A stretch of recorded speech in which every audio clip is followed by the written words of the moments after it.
રાજકોટમાં મિલકત વેરા મુદ્દે આરએમસી એક્શનમાં જોવા મળી રહી છે, જેના કારણે ચાલુ વર્ષે 6 લાખ મિલકત ધારકોમાંથી 3,70,000 મિલકત ધારકોએ ટેક્સ ભર્યો છે.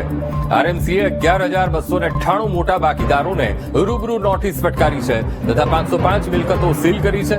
મિલકત અને પાણી વેરો ભરપાઈ કરવા માટે કુલ 3,04,248 મિલકત ધારકોને નોટિસ ફટકારવામાં આવી હતી. તો આરએમસીની ટેક્સ વસૂલવામાં બે ધારી નીતિ હોવાના આક્ષેપ સાથે વિપક્ષે વિરોધ કર્યો. ચાલુ નાણાકીય વર્ષમાં 410 કરોડના ટાર્ગેટ હાંસલ કરવામાં 100 કરોડનું છેટું હોવાનો આરોપ મૂક્યો છે તથા મિલકત ધારકોના અને મોબાઈલ કંપનીઓના કરોડોના વેરા બાકી હોવાનો આક્ષેપ પણ મૂક્યો છે.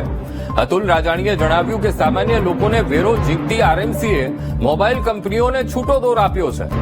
જીઓ, આરકોમ, જીટીએલ અને બીએસએનએલ સહિતની કંપનીના 3 વર્ષના ટેક્સ બાકી છે. માત્ર 2 કંપનીઓએ જે વેરો ભર્યોનો એ વિપક્ષ નેતાએ આક્ષેપ મૂક્યો. તેમણે વેરો નહીં ભરનાર મિલકત ધારકો તથા મોબાઈલ કંપનીઓ પાસે કડક કાર્યવાહીની માંગણી કરી છે. તો વેરો નહીં ભરનાર મિલકત ધારકો તથા મોબાઈલ કંપનીઓ સામે કડક પગલાં ભરવાની મેયરે તૈયારી દાખવી છે.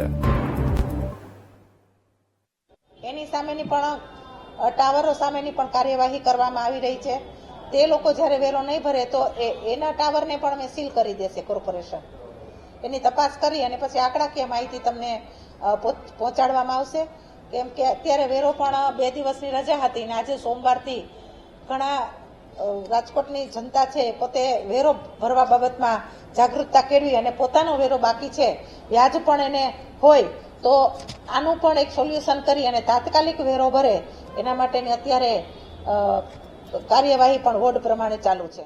રાજકોટ મહાનગરપાલિકાની ટેક્સ બ્રાન્ચ ગરીબ માણસોને હેરાન કરવામાં આવ્યા છે. એમાં ખાસ કરીને ગરીબ લોકો જે રોજે રોજનું ખાય છે એના સીલ મારે છે.